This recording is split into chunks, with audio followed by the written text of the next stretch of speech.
Welcome to Spring LIB. Okay, in this problem, we were asked to look at two balls of the same mass and different charge falling through the electric field of Earth near the surface, which is given to be 150 volts per meter.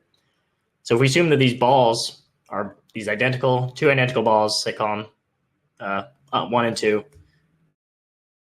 from the same distance of delta y equals 2 meters, and they have opposite charges of 450 microcoulomb and negative 450 microcoulomb respectively, what is going to be the difference in their ultimate speeds? We can do this using energy. So find difference in final speeds.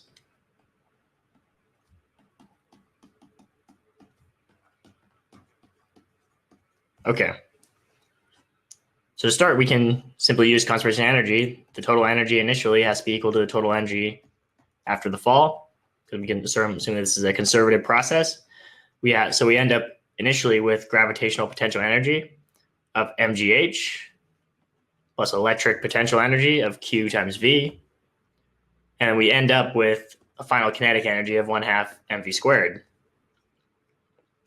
Solving this for V, we end up with the velocity magnitude, aka the speed.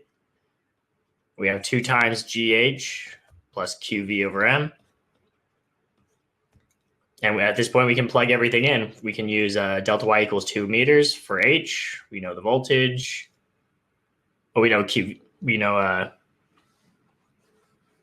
we know everything.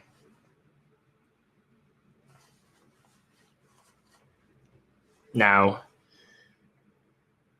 when you plug numbers in, I have velocity for the positively charged ball. I end up with 6.3 meters per second. For the negatively charged, we have 6.19 meters per second. So there is a noticeable difference, but it's relatively small.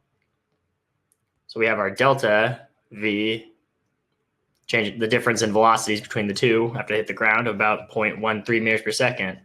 So a fraction of a meter per second is the speed difference due to these two charged balls falling and hitting the ground. All right, and that's it.